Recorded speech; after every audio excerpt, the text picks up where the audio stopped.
കേരളത്തിൽ നിന്നുള്ള നേതാക്കളുമായുള്ള ഹൈക്കമാൻഡ് ചർച്ച 11 മണിക്ക് തുടങ്ങുമെന്നുള്ള വിവരങ്ങൾ ലഭിക്കുന്നു. ഓരോരുത്തരെയും പ്രത്യേകമായാണ് കാണുക. വർക്കിംഗ് പ്രസിഡന്റുമാരും KPCC മുൻ അധ്യക്ഷന്മാരും ഉൾപ്പെടെയുള്ള നേതാക്കളാണ് ഡൽഹിയിലെത്തിയത്. മല്ലികാർജ്ജുൻ ഖാർഗെ ഡൽഹിയിലെത്തിയ ശേഷം അന്തിമ തീരുമാനം പ്രഖ്യാപിക്കും. ധനസുമോദ് വിവരങ്ങൾ നൽകും. സുമോദ്, അങ്ങനെ KPCC വർക്കിംഗ് പ്രസിഡന്റുമാരോടും മുൻ അധ്യക്ഷന്മാരോടും ഒക്കെ ഡൽഹിയിലെത്താൻ ആവശ്യപ്പെട്ടിരുന്നു. അപ്പോൾ ഓരോരുത്തരെയും പ്രത്യേകമായി കണ്ട് അവരുമായി ചർച്ച നടത്താനുള്ള തീരുമാനം അങ്ങനെയാണെങ്കിൽ അത് 11 മണിക്ക് തന്നെ ആരംഭിക്കും. പിന്നീട് ഖർഗെ എത്തിയ ശേഷമായിരിക്കും തീരുമാനം. അദ്ദേഹം എപ്പോഴാണ് ഡൽഹിയിലേക്ക് തിരിച്ചെത്തുക?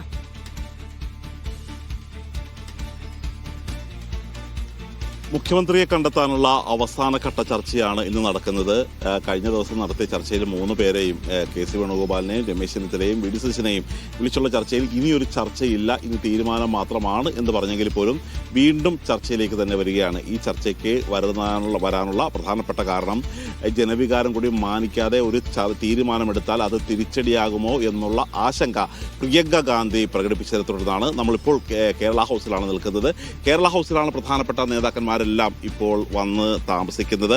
തിരുവഞ്ചൂർ രാധാകൃഷ്ണൻ, AP അനിൽകുമാർ, PC വിഷ്ണുനാഥ് തുടങ്ങിയവർ ഇവിടെ എത്തിയിട്ടുണ്ട്. ഇതിൽ AP അനിൽകുമാർ KC പക്ഷത്തെ വളരെ ശക്തനായ നേതാവാണ്.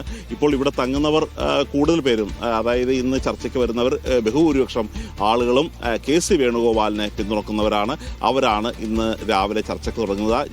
10 ജൻപതിലാണ് ചർച്ച നടക്കുന്നത്. രാവിലെ 11 മണിക്ക് ആരംഭിക്കുന്ന ചർച്ച വ്യക്തിപരമായി ഓരോ നേതാക്കന്മാരെയും കാണുകയാണ്. K മുരളീധരൻ ഇന്ന് ഒരു 10 മണിയോടുകൂടി എയർപോർട്ടിൽ ഇറങ്ങുക മാത്രമാണ് ഉള്ളത്. ഡൽഹിയിൽ അദ്ദേഹം നേരിട്ട് ചർച്ചയിൽ പങ്കെടുക്കാൻ വേണ്ടി പോവുകയായിരിക്കും ചെയ്യുന്നത്. നേതാക്കന്മാർ കേരള ഹൗസിൽ നിന്നും 10:30 ഇറങ്ങുന്നത്. ഇനി 3:30 VM സുധീരൻ എത്തുന്നത്.